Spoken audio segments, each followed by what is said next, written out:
Estás escuchando De Piel a Cabeza, un recorrido por tu salud con Ana y Rosa Molina. Porque sabemos que el conocimiento es la mejor medicina.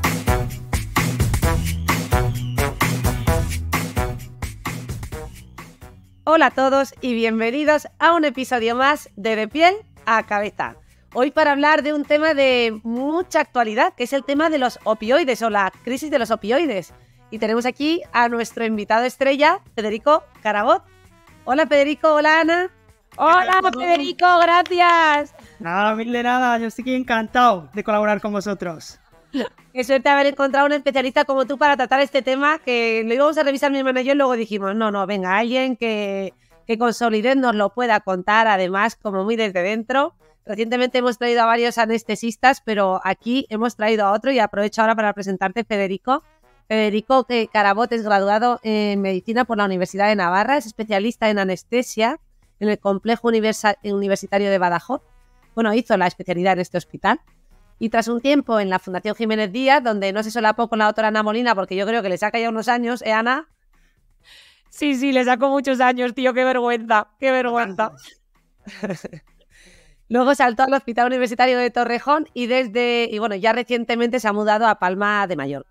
Es investigador de la Universidad de Alcalá de Henares. Le hemos conocido, de hecho, gracias a nuestro otro compañero psiquiatra, Miguel Álvarez de Mon, quien ha sido el que nos ha mandado el contacto y nos ha hablado maravillas y ha dicho, no puede faltar en vuestro podcast.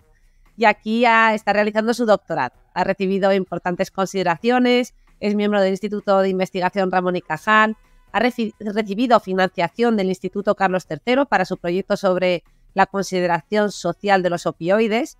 Y pese a su juventud ya ha publicado también 2 papers en revistas del primer decil, que no es poco, y tiene ya otros 2 artículos en revisión. Gaditano, mayor de 6 hermanos y padre de 2 hijos. Con lo joven que es, la pregunta es obligada. ¿Cuántos esperan? No lo sé, a ver cómo va la vida, poco a poco. Muy bien. Creo que muchos más, ¿eh? Necesito una salud para poder seguir. Ayuda, los tiempos que corren, la verdad que no es fácil de gestionar, tener muchos hijos. Y tú que vienes de una familia grande, pues bueno, lo que desde luego tendrás es manejo y práctica. Y bueno, la verdad que Federico es un lujo tenerte, ¿verdad? Porque además hemos tenido la oportunidad de tener una publicación conjunta donde tú eres el primer autor y bueno, ha sido una publicación donde hemos colaborado con Miguel Álvarez de Mon, a quien ya hemos mencionado, y que es justo de este tema, de los opioides, que hemos conseguido publicar en la revista JMIR, Journal of Medicine Internet Research. Sí, no, el lujo es mío de poder estar con vosotros. Y ese paper, la verdad es que era muy bueno, era muy potente. Lo hemos colocado en la revista prestigiosa, como comentas, y ahí ya avisábamos, ¿no? Que España es el tercer país del mundo en consumo de fentanilo, ¿no? Que el fentanilo representa casi el 30% de las prescripciones de opioides en España. Y bueno, nosotros, pues utilizando las redes sociales, como luego comentaremos, observamos que 1 de cada 3 experiencias con opioides, ese opioide es el fentanilo. Y además, aún más preocupante, es que la cantidad de uso recreativo que hemos encontrado se corresponde con los datos con las organizaciones e instituciones de prestigio, ¿no? Sí, qué datos impactantes, ¿no? Donde los haya. Oye, por cierto, has dicho que lo estamos divulgando en redes sociales. Aprovecho para decir también el nombre de tu cuenta, que tú recientemente te has iniciado en Instagram con dr.fcarabot. Eso es, C-A-R-A-B-O-T, como mi apellido. Bien, porque yo siempre digo cabarot, no sé por qué me suena a cabaret y siempre lo digo al revés. Y aquí en Mallorca hay mucho cabot, sin la R-A. Sí, no, carabot. Muy bien, ya no se nos olvida. Súper bien. Oye, pues Federico, un placer tenerte aquí, además compañero de la Fundación Jiménez Díaz. Enhorabuena por toda la labor investigadora y sobre todo gracias por animarte, porque este es un temazo que nos han pedido un montón. Además está súper de moda, no solo en el día a día, hasta en Netflix. Yo este dato de España no lo conocía, yo sí que estuve viviendo en San Francisco unos años y sí que viví de cerca este tema, pero yo creo que antes de empezar, lo ideal sería un poco aterrizar, ¿verdad? Porque al fin y al cabo nosotros los 3 somos médicos, conocemos bien los opioides, pero para toda esa gente que nos esté escuchando, yo creo que podemos empezar examinando bien la historia de los opioides, ¿no? Desde cómo se descubrieron, cómo se empezaron a usar en medicina y cómo se han terminado usando un poco de esta manera, ¿no? Con esta crisis. Los opioides se vienen utilizando desde la antigüedad, y cuando digo desde la antigüedad me refiero a que los sumerios, que vivieron en Mesopotamia en torno al año 4000 a.C., ya tenemos nosotros documentación que utilizaban los opioides. En concreto, utilizaban el opio, que se extrae de la planta adormidera, o científicamente Papaver somniferum. La morfina, que es un alcaloide que está dentro del opio. Entonces, estos señores, los sumerios, cultivaban el opio y conocían sus propiedades medicinales. De hecho, hay constancia de que lo utilizaban en sus tratamientos médicos. Y desde aquel entonces, que ya ha llovido, la práctica de utilizar opio se ha extendido. Y hay documentación que civilizaciones antiguas, como pueden ser los egipcios, los persas, los griegos, por ejemplo, los griegos lo utilizaban con fines medicinales, pero también en rituales religiosos y culturales. Sin embargo, el descubrimiento de la morfina, que es el opioide por excelencia, se le atribuye a un farmacéutico alemán, tocayo mío, por cierto, que se llama Federico Serturmer. Este señor la aisló por primera vez a principios de 1800. En concreto, creo que fue en torno a 1805, si no me equivoco. El mérito de este alemán fue aislar el principio activo, que es el responsable del efecto analgésico. Y después, a lo largo del siglo XIX, ya se han ido realizando avances y ha ido desarrollándose la síntesis de los opioides. Y se desarrolla la codeína, por ejemplo, y a medida que ha seguido la investigación farmacéutica avanzando, se han desarrollado más opioides. De hecho, los últimos opioides, los opioides sintéticos, llegan en el siglo XX.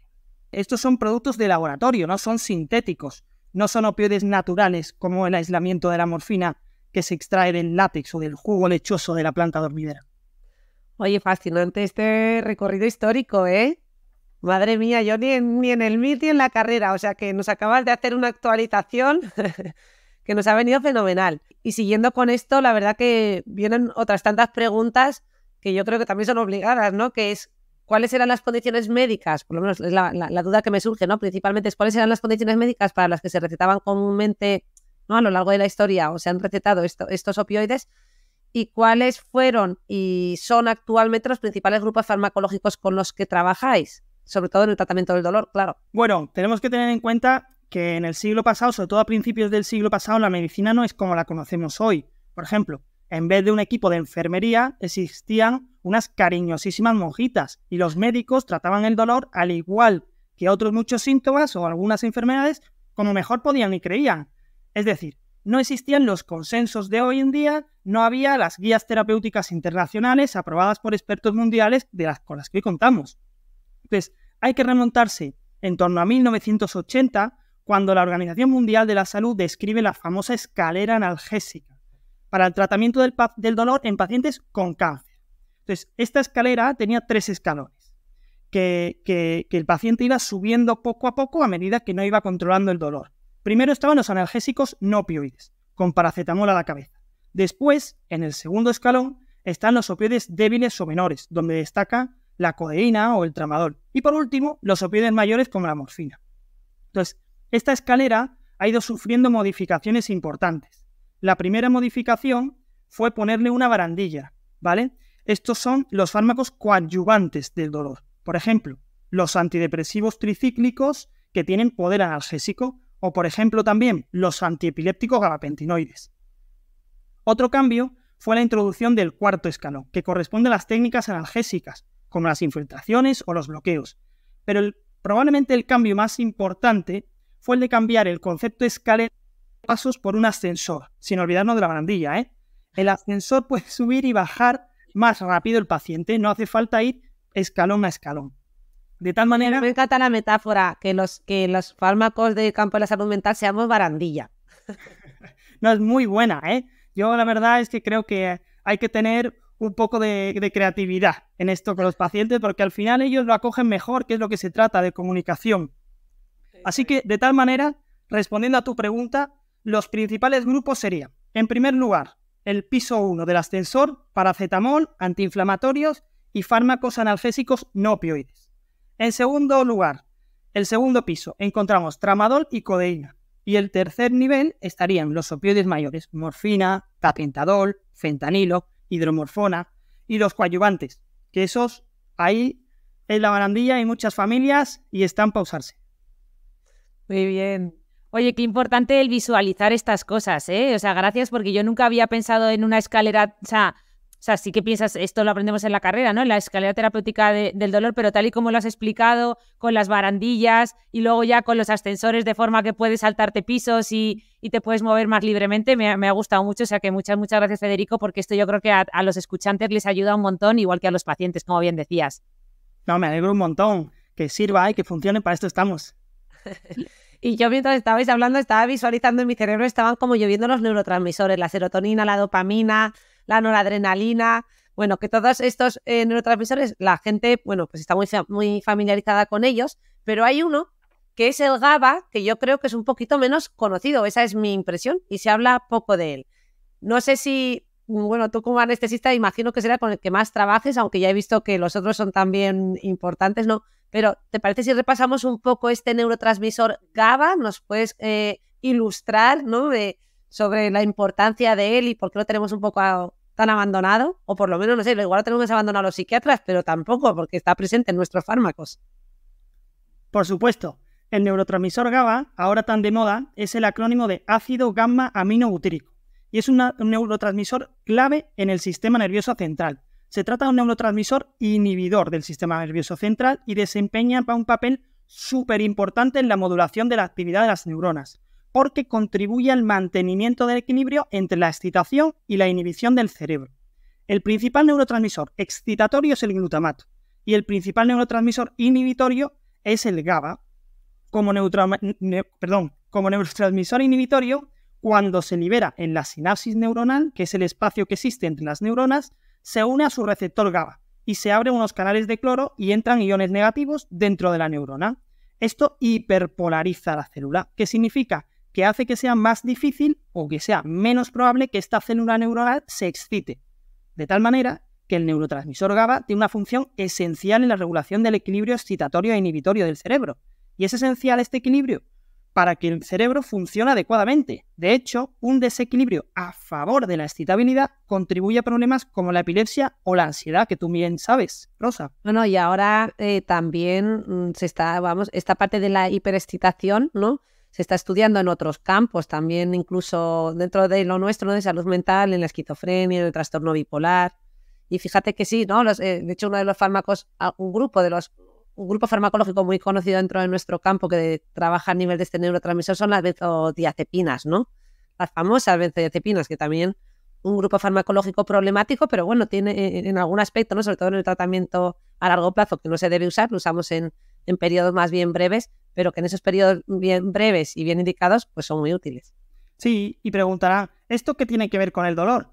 Pues porque vamos, los opioides van por otro camino, ¿no? Los opioides se unen a receptores opioides y juegan en otras zonas con el sistema endógeno de opioides que liberan endorfinas y encefalinas y así modulan la transmisión y la percepción del dolor. Pues bien, GABA, como dices, tiene implicaciones en la llamada analgesia descendente. ¿Y esto qué es? Pues son unas vías implicadas en el dolor, en el sistema nervioso central, que al liberar GABA podemos modular el sentimiento o la percepción del dolor. De hecho, esto se ha observado en algunas entidades que cursan con dolor neuropático. Es decir, el hecho de que determinadas neuronas del cerebro estén por algún motivo menos inhibidos de la que deberían, puede contribuir a la amplificación del dolor. Es más, nosotros en la unidad del dolor, cuando procede, pautamos y utilizamos fármacos que actúan mediante GABA. Por ejemplo, el baclofeno, que es un agonista de los receptores GABA tipo B, que se utiliza para tratar el dolor espástico y ciertos tipos de dolor neuropático. O los gabapentinoides, que hemos comentado, también funcionan en parte por esta vía modificando GABA. ¡Buah! Qué interesante y qué bien explicado. Da gusto escucharte y efectivamente tú que estás, que sabes que trabajas también en una unidad del dolor y sabes lo importante que es, ¿por qué? O sea, yo te quería preguntar también cuál es el principal problema al que al final nos enfrentamos con el uso de opioides, porque su uso en los hospitales está muy extendido y sobre todo salva vidas, es importantísimo, ¿no? O sea, que estamos hablando crisis, pero los opioides hacen mucho bien. Y tanto que salvan vidas. De hecho, hoy en día nadie anestesia en un quirófano a una persona si no tiene en la mesa una ampolla de fentanilo. ¿Por qué? Porque es probablemente el mejor analgésico intraoperatorio junto con análogos suyos como el remifentanilo. Y para el dolor posoperatorio severo, el fármaco intravenoso más utilizado es la morfina. Entonces, el problema de los opioides es su potencial problema de adicción y de dependencia. Y esto es lo que desgraciadamente ha ocurrido y ocurre en los Estados Unidos con la crisis de los opioides. Qué buena aclaración, sí.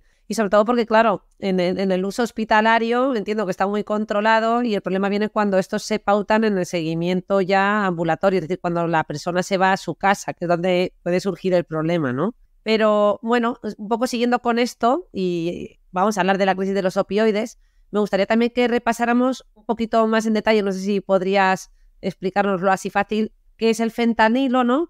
Y por qué se le llama droga zombie, que entiendo que cuando hablan de la droga zombie se refieren expresamente a este fármaco, y si realmente es más fuerte que la heroína, como dicen. El fentanilo es un opioide sintético, es decir, se fabrica en un laboratorio.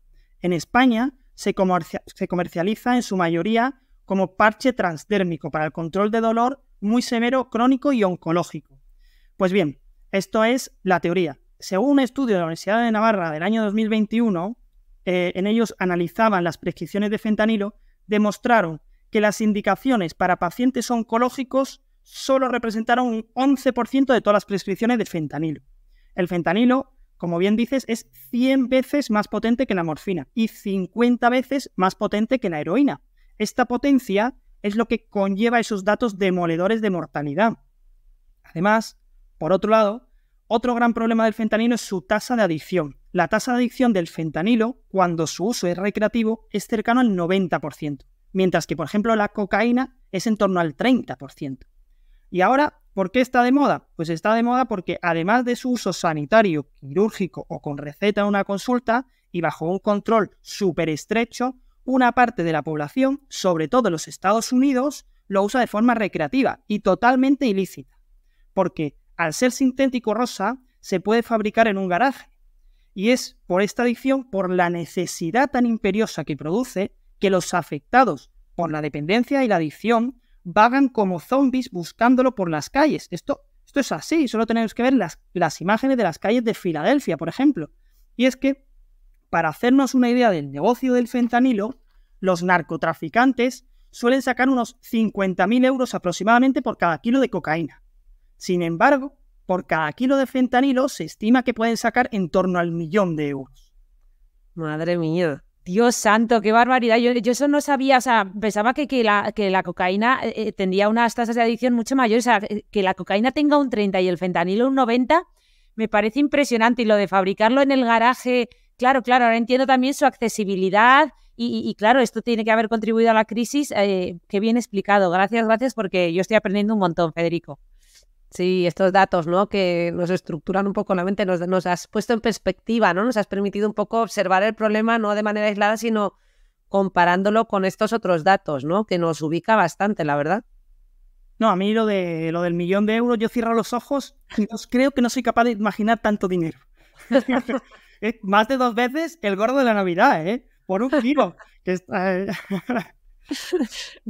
¿Cómo se nota que somos médicos y no somos criptobros y cosas de estas, eh? O sea, que no somos capaces de imaginar, totalmente de acuerdo. Pero sí, encima el dineral que produce, claro, o sea, que todo esto alimenta a la bestia, alimenta la rueda y alimenta la crisis y el problemón, claro que sí. Oye, Federico, y en torno a toda esta crisis que ha surgido en Estados Unidos, yo en redes sociales he visto unos vídeos que se han hecho virales, que entiendo que serán verdad, pero que en los que salían unas máquinas dispensadoras de naloxona y que sirven para revertir esta intoxicación por fentanilo, para que la propia persona pueda usarla. Y a mí esto la verdad que me impactó mucho porque, bueno, pues yo tenía en mente como que la naloxona, bueno, no era cualquier cosa y que se debe administrar siempre a nivel hospitalario, así que me impactó mucho. No sé si nos puedes explicar un poco, bueno, o nos puedes dar tu visión en torno a este tema. Efectivamente, esto ha ocurrido, sobre todo ha empezado por el estado de Nueva York, ¿no? Y bueno, que en los Estados Unidos hayan instalado estas máquinas expendedoras de naloxona solo nos hace entender mejor la tragedia que están viviendo allí. Y es que en los Estados Unidos, entre cada 5 y 9 minutos, muere una persona por sobredosis de fentanilo. Entonces, la naloxona, que como bien has comentado, es el fármaco antídoto de los opioides, es decir, la sustancia que en una situación de emergencia elimina o deshace rápidamente el efecto del opioide, esté accesible en una máquina dispensadora y lo permitan distribuir y vender como el que compra un bollicao o un Kit Kat, es solo otro reflejo de la extrema gravedad de la crisis de los opioides, ¿no? Que al final hay que entender que es un fármaco, ¿no? Que como todos los medicamentos deberían estar en un hospital, en una ambulancia, en una farmacia y lo permiten vender en una máquina como si fuera una botella de agua, ¿no? Realmente es el ejemplo de la ayuda desesperada que la población necesita ante tal desgracia. Buah, totalmente de acuerdo. Y por cierto, estamos aquí hablando todo el rato de crisis de opioides, como si todo el mundo supiera de qué estamos hablando, pero yo creo que vendría bien recordar cuando hablamos de crisis de los opioides, ¿a qué nos estamos refiriendo exactamente, Federico? Cuando nos referimos a la crisis de los opioides o a la epidemia de los opioides, nos referimos a la catástrofe a la que estamos asistiendo en los Estados Unidos. Es un problema de salud pública que abarca el abuso, el mal uso y la adicción de los opioides. Su principal implicado a día de hoy es el fentanilo y mata a unas 200 personas al día en los Estados Unidos, es decir, 9 personas cada hora fallecen por sobredosis de fentanilo en los Estados Unidos.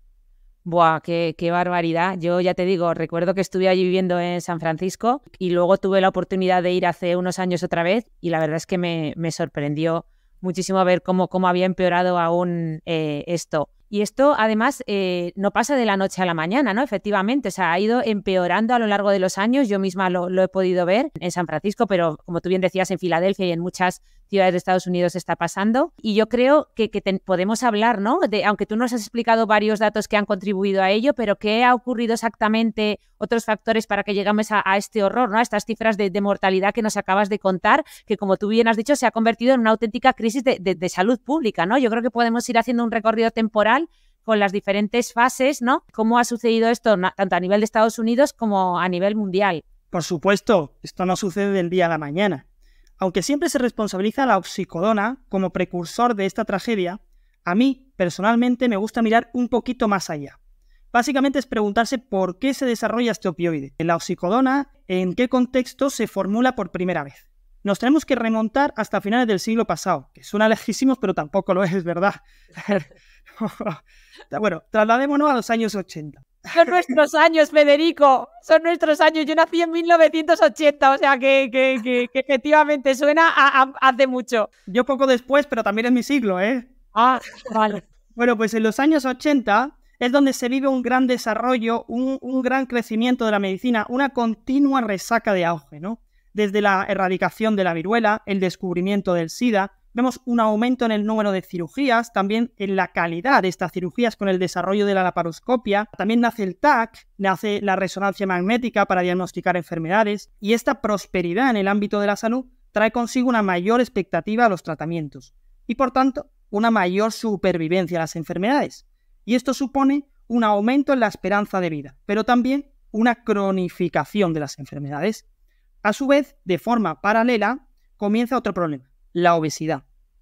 Así, en esta atmósfera, en este ambiente, ya destaca que el propoxifeno, que es un opioide sintético, era por aquel entonces el segundo fármaco más dispensado para el control del dolor agudo en los Estados Unidos.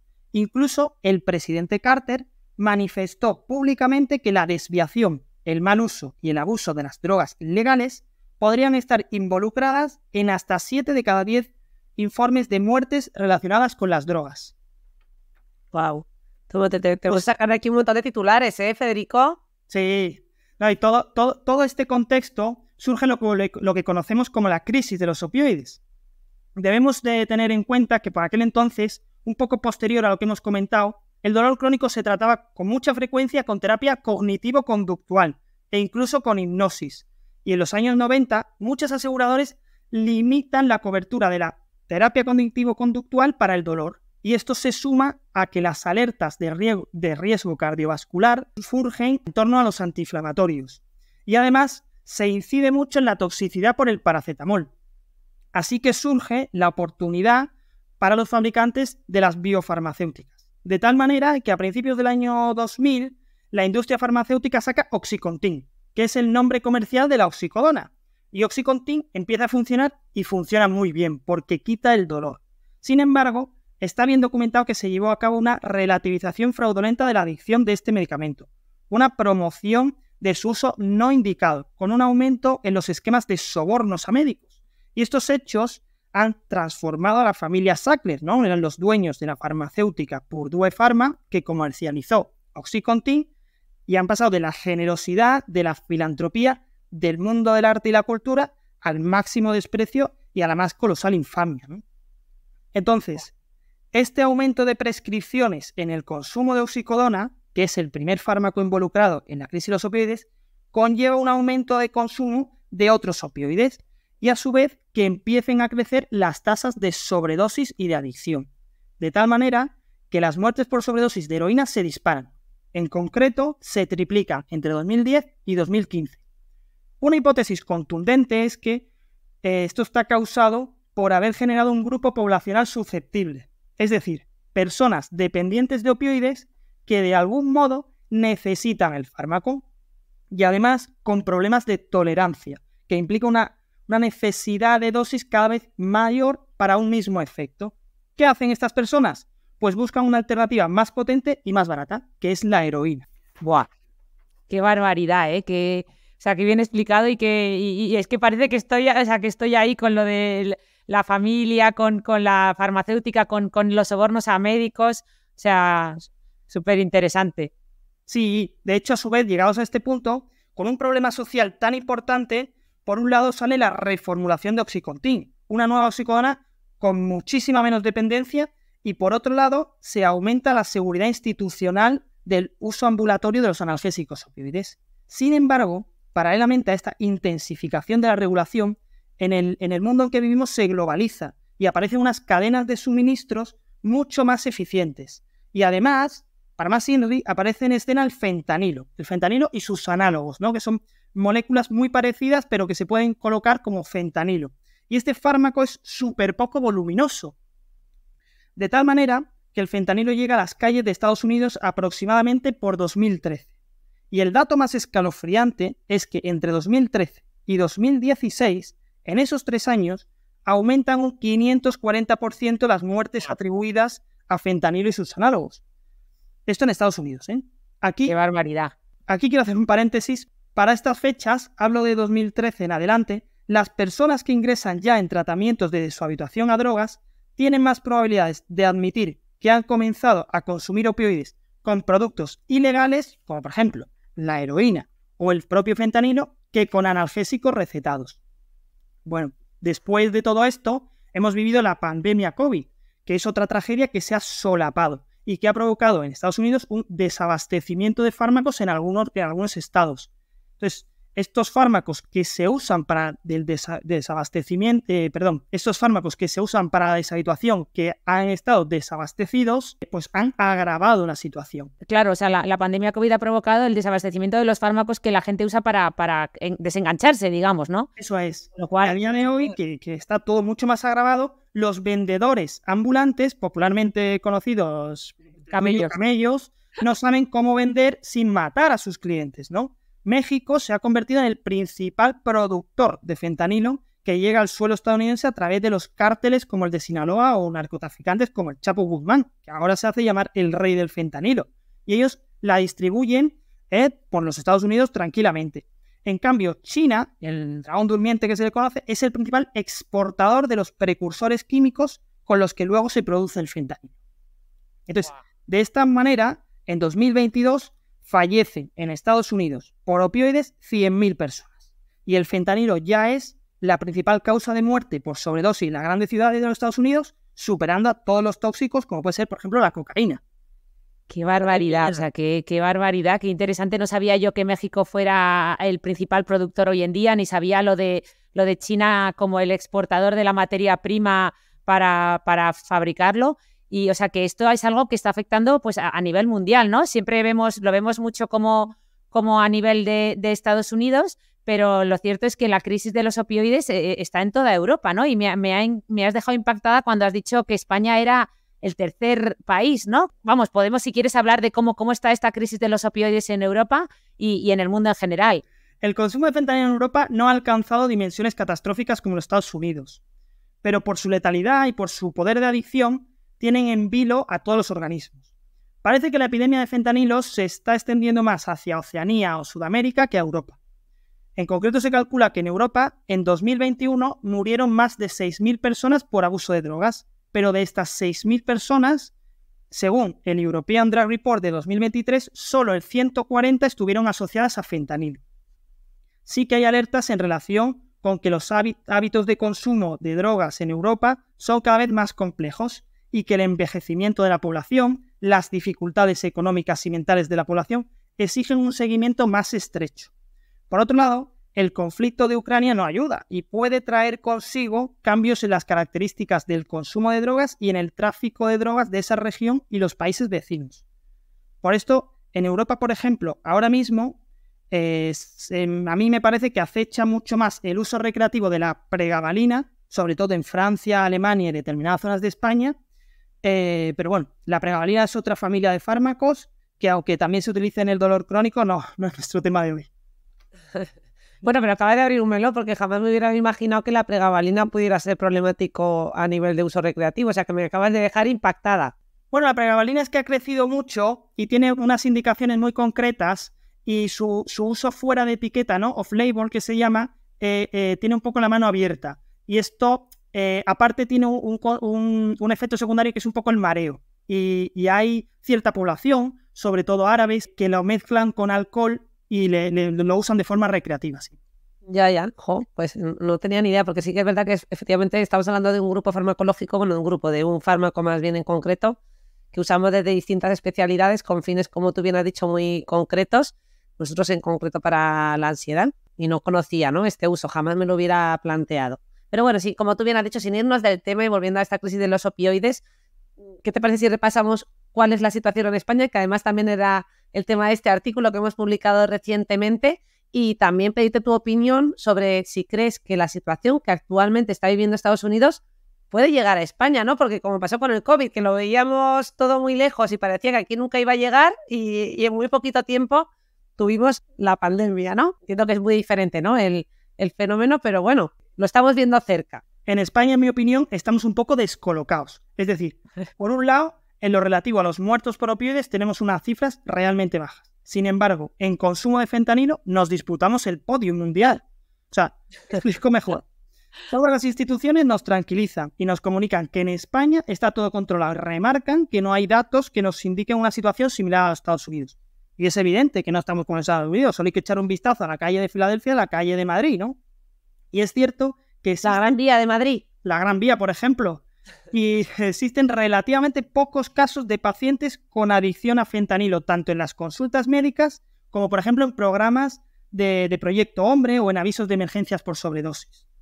Es decir, los datos referidos a las muertes por fentanilo en España, aunque son crecientes entre 2014 y 2018, o sea, en 2014 se registraron 3 fallecidos relacionados por fentanilo y en 2019 fueron 10 fallecidos por fentanilo, lo comparamos con Estados Unidos, que tiene 120.000 fallecidos, pues no es moco de pavo, ¿no?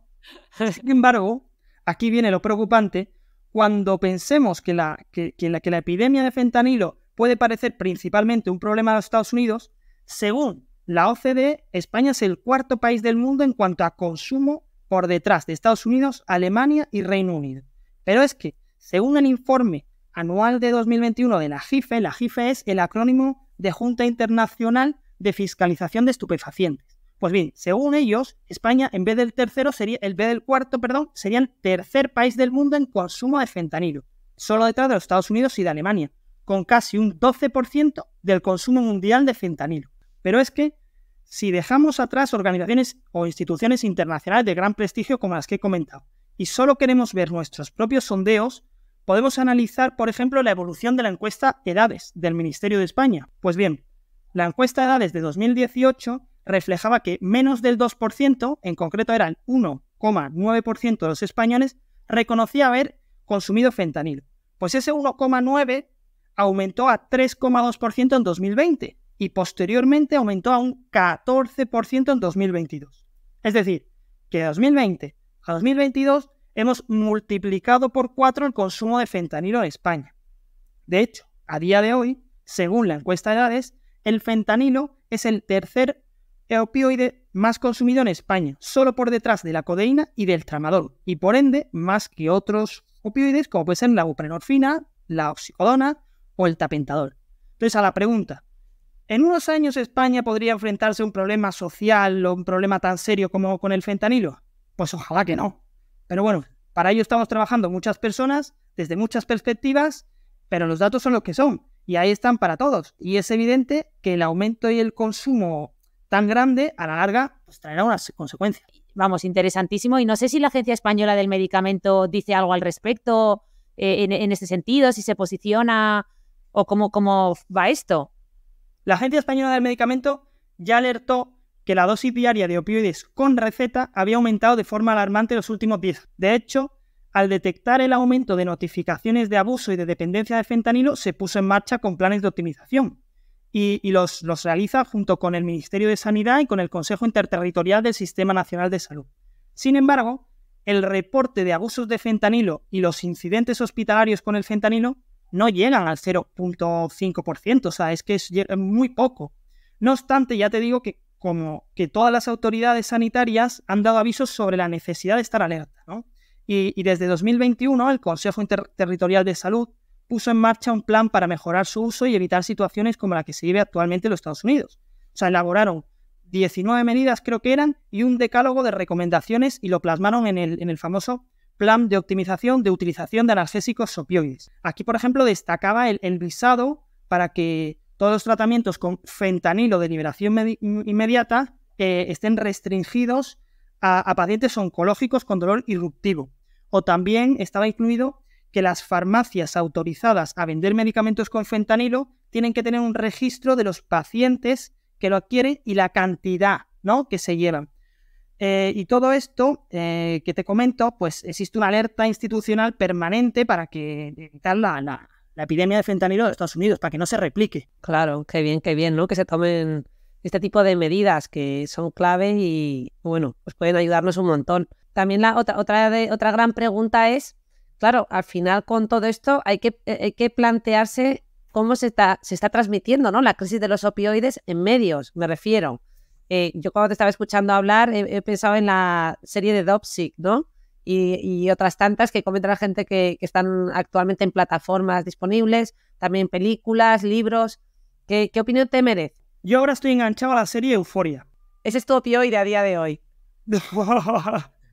No, bueno, por no desviarnos, si quieres vamos a la serie Dopsic, ¿vale? Que está disponible en Disney Plus. Y realmente es una serie... No, pero cuéntanos la de Euphoria, que yo... Cuéntanos la de Euphoria. Bueno, Euphoria yo estoy enganchado porque me parece que explica muy bien el contexto de que muchos pacientes comienzan con las adicciones. O sea, refleja muy bien los problemas sociales y sentimentales relacionados con la edad y sobre todo la adolescencia, que influyen los primeros accesos a la adicción, tanto marihuana como benzodiazepinas, anfetas, incluso el fentanilo, ¿no? Entonces, Euphoria muestra una familia modelo, honrada, trabajadora, y que a raíz de un diagnóstico de cáncer al padre de familia, pues el personaje tiene acceso a cierta medicación. Y esta medicación él la utiliza en una escala de grises entre lo, entre comillas, necesario y lo recreativo. Y me gusta por eso, porque muestra el contexto social desfavorable, pero también toca temas interesantes, Rosa, como son la comunicación en familia y también los muy numerosos y muy volátiles sentimientos en la adolescencia, como el amor, el desamor, la soledad, ¿no? Esa inestabilidad emocional de la adolescencia se refleja muy bien. La soledad del adolescente que percibe para comunicar sus sentimientos. Oye, pues por alusiones voy a ver esta serie porque además te diré que son varias las personas que me han escrito a través de redes sociales diciéndome tienes que ver esta serie como psiquiatra. Así que ya de hoy no pasa. No, te pido perdón porque me he desviado. Me habías puesto Dopsic y... No, pero nos encanta además esta parte de intercambio, sobre todo por lo menos yo que soy madre, que apenas tengo tiempo de ver, que me cuenten cuáles son las series de actualidad más vistas y además eso de no tener que estar con Netflix una hora decidiendo cuál ver, o sea, al revés. Me ha encantado además este resumen que nos acaban de hacer de esta serie, así que más bien gracias. No, yo encantado, la verdad. Y en cuanto a documentales que no son series, a mí me parece que el mejor sin duda se llama La belleza y el dolor. En inglés, All the Beauty and All the Bloodshed, ¿no? De Laura Poitras, y ganó el León de Oro en el Festival de Venecia 2022. Y este documental refleja la lucha de una famosa fotógrafa y activista, Nan Goldin, contra la dinastía farmacéutica de los Sackler, ¿no? La protagonista pues se había dedicado toda su vida a retratar los estragos del SIDA y de la heroína en los años 80 y de repente sufre una lesión importante y le tratan con Oxycontin y se hace adicta. Entonces, ella no solo es una historia de superación y de justicia social, y bueno, a mí me gusta este ejemplo de resiliencia. Qué bueno, qué bueno. Interesante, pero oye, no paráis de decir vosotros dos lo de la serie Dopsic esta, que entiendo que se escribe Dope sick, ¿no? Como enfermos, pero vamos, que yo no tengo ni idea, no sé si podéis hablar de esta, porque yo estoy totalmente descolocada. ¿Qué pasa, que se ha hecho muy famosa o cómo?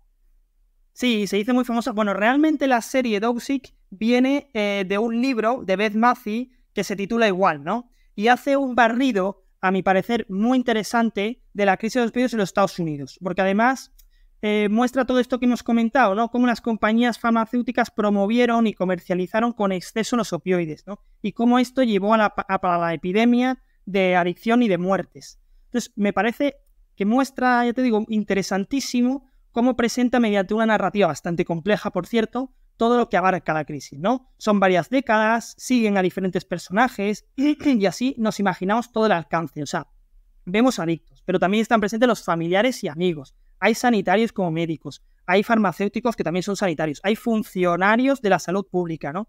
Y aunque, si bien es cierto que en mi opinión, Dogsick simplifica un poco todo y se centra en las acciones de la compañía farmacéutica, y aunque, como vengo diciendo, estas compañías desempeñaron un papel significativo, pero hay otros factores involucrados, como son la prescripción inadecuada, la falta de acceso a opciones de tratamiento alternativas, acciones políticas.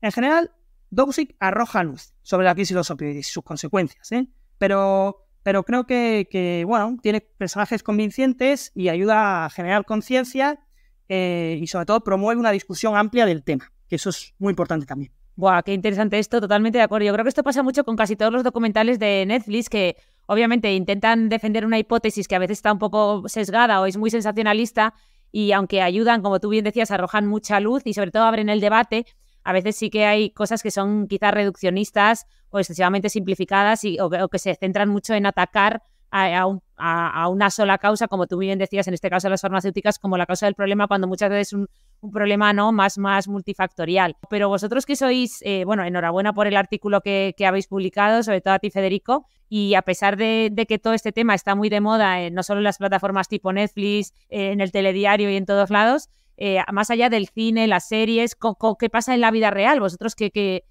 estáis investigando tanto sobre este tema, ¿qué pasa en la sociedad con estos fármacos? Luego, en la realidad, en el día a día, cuando tú le intentas pautar fentanilo a un paciente, a lo mejor en la unidad del dolor, ¿tiene miedo, tiene recelo por todo esto? ¿Cómo va? Bueno, conocer las opiniones de la gente es complicado. No solo en medicina, sino también en cualquier otro tema, ¿no? En medicina, tradicionalmente existen dos formas de obtener esta información sobre, por ejemplo, efectos secundarios, ¿no? Que es a lo que vamos. Una opción es la notificación a la Agencia Española del Medicamento cuando un médico ve en su consulta un hecho que le sugiere el motivo para hacerlo. Entonces, la agencia recoge estas alertas y, o bien por la gravedad de la alerta, o bien por la cantidad de casos, se pone en marcha. Por otro lado, tenemos las clásicas entrevistas a pie de campo, en la puerta del hospital, en los centros de salud, etcétera. Hay un señor con una carpeta y se acerca al paciente y le hace la encuesta, ¿no? Entonces, estas opciones, como todas, tienen sus inconvenientes. La primera, porque existe una sobrecarga evidente de los médicos, y la segunda, porque los pacientes tienden tanto a evitar responder como a no contar tus verdades a un señor con una carpeta en la puerta del centro de salud, ¿no? Entonces, el mayor inconveniente realmente es que existe un retraso, ¿no? Una latencia que llamamos entre que aparecen los casos y que somos conscientes de ello. Y en este contexto surgió la tecnología para intentar, pues bueno, y conseguir, ¿no? Resolver esta latencia. Tras un periodo en el que la comunidad científica puso a prueba, y hemos sido bastante desconfiados, pues esta tecnología desde hace un par de años se ha erigido, ¿no? Y el Big Data en redes sociales es una herramienta de la salud pública a día de hoy. Entre los muchos beneficios de estas técnicas está la de notificar este tipo de alertas, pero también monitorizar luego las determinadas medidas sociales que implementan, ¿no? Incido que a día de hoy son mecanismos de la rama más de la salud pública, que al final no es una rama, la salud pública es un tronco común de todas las especialidades. Y bueno, pues permiten acortar el tiempo de latencia y este retraso, además, lo más importante, ¿no? Que coinciden con los datos y las estadísticas que recogen de forma tradicional las instituciones. Y esto que os comento es donde surge nuestro trabajo de investigación que nosotros, Rosa y yo, pudimos publicar, que nos han dado financiación, el Instituto Carlos III nos ha dado apoyo, nos ha dado un FIS. ¿Y qué es lo que hemos encontrado? Pues hemos encontrado lo evidente, lo que hemos venido contando a partir de todo el podcast, ¿no? Tasas muy preocupantes de fentanilo recreativo que coinciden con lo que hemos comentado por región, pero ojo, también de tramadol y de codeína, ¿no? El tramadol, por su efecto dual, además de unirse al receptor opioide, inhibe la recaptación de serotonina y de noradrenalina. Y la codeína, por su parte, es muy preocupante la cantidad de gente que la utiliza de forma recreativa. No sé si lo sabíais, pero la gente mezcla jarabe para la tos con codeína y alcohol. Y esta mezcla se le conoce desde hace muchos años por esto como Lean. Se escribe Lean, L-E-A-N. Y bueno, no estamos puestas. No tenía ni idea, como Lean como mínimo, ¿no? Como, o sea, Lean Startup, ¿no? Como cuando hablan de producto mínimo viable o L-E-A-N, sí, y ahora estos eruditos del reggaetón pues la han resucitado pues a esta mezcla Lean como de una forma muy peligrosa, ¿no? Y bueno, el mismo Bad Bunny pues tiene una canción que se llama Lean, otra canción que se llama Codeína, colabora en otra con el cantante Kea en la que comentan el uso recreativo de la codeína. Lo cierto es que al fin y al cabo las canciones son reflejo de la sociedad y los cantantes pues no dejan de ser como pues el prisma tal que nos miramos, ¿no? Y prueba de ello es la adicción. El rapero, no sé si lo conocéis, Lil Wayne, pues él aceptó que estaba enganchado al Lean. O la adicción pública, por ejemplo, de Demi Lovato, ¿no? Al fentanilo, que gracias a Dios parece que ha superado. O la muerte por sobredosis del cantante Prince, ¿no? Que murió por sobredosis de fentanilo. Y así una lista larguísima de afectados.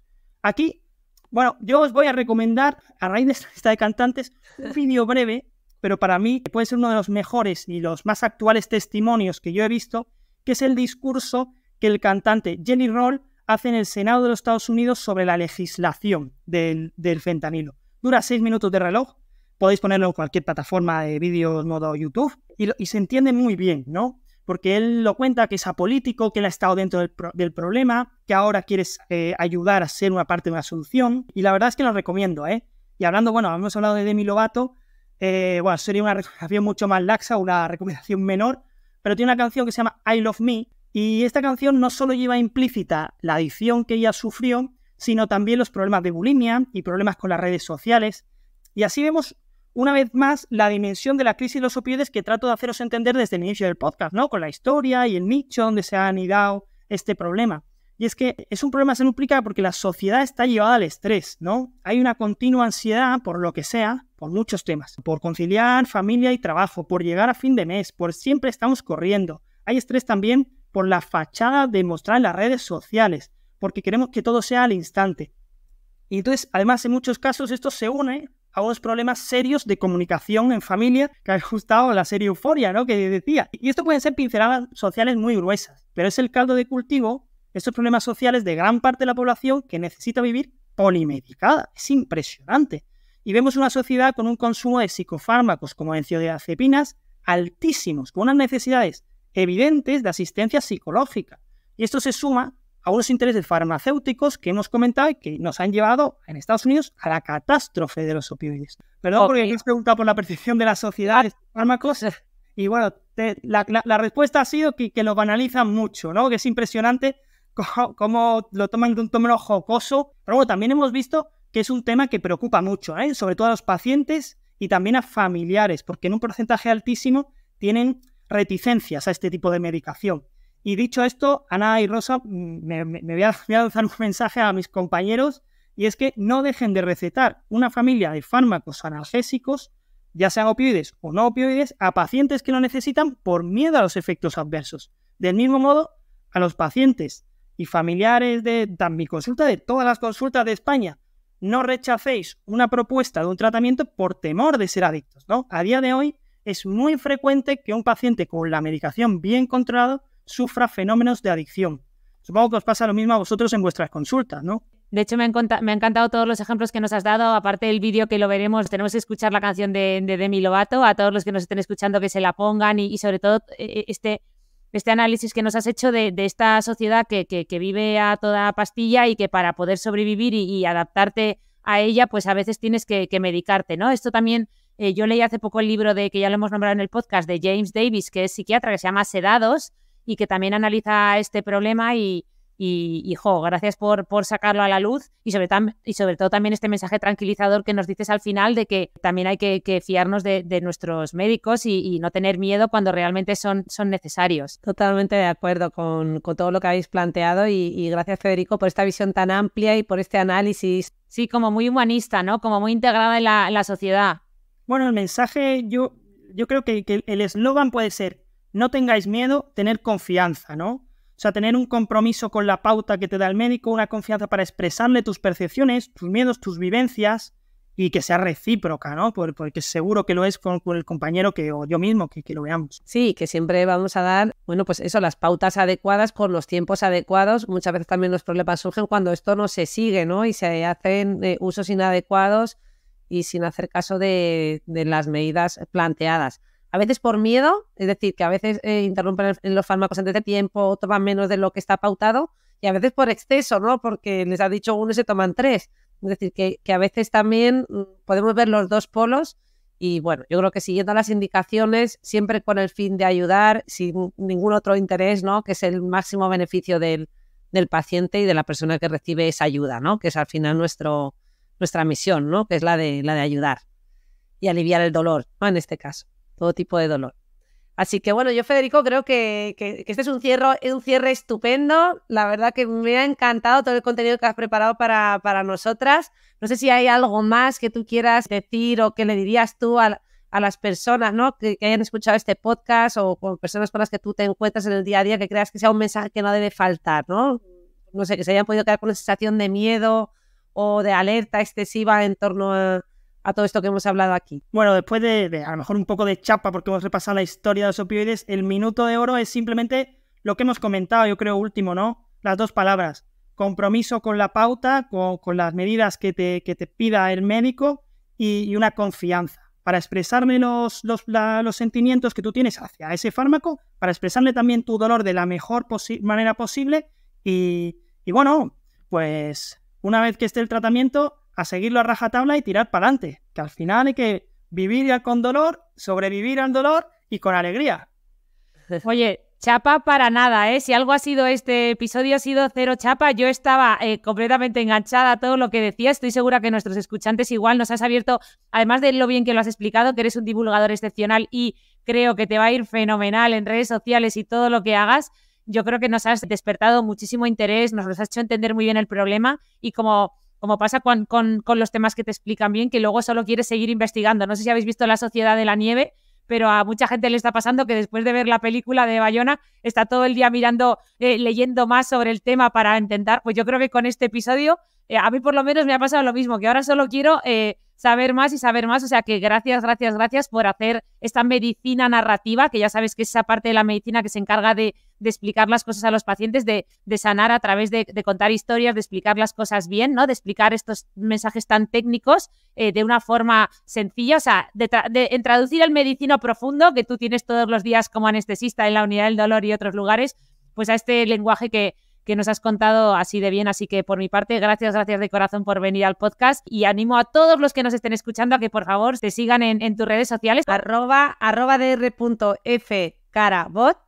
Y también, oye, invitar a nuestros oyentes a que lean nuestro artículo, que estamos muy orgullosos, donde Federico es primer autor y de la mano también de Miguel Álvarez de Mon, psiquiatra, que ha sido también uno de los promotores, y con mi colaboración sobre la percepción de la sociedad sobre los opioides en Twitter, ¿no? Fue un análisis que se realizó principalmente a través de la red social Twitter, ¿no? Que de alguna manera también es una forma novedosa de reclutar y obtener información a día de hoy en el campo de la sanidad. Miguel Álvarez de Mon siempre nos cuenta que al final es un poco hacer infodemiología, ¿no? Y poner ese estetoscopio, ese fonendoscopio que usamos los médicos, ponerlo, pero no para escuchar el corazón, sino para escuchar lo que se habla en la sociedad, en este caso a través de canales como Twitter. Sí, totalmente, ¿no? Los ojos son el reflejo del alma y las redes sociales son el reflejo de la sociedad. Y hay que estar ahí no solo para escucharlas, sino de manera activa para mostrar esa cercanía, esa proximidad al paciente, que el paciente no se sienta solo, como hemos comentado también.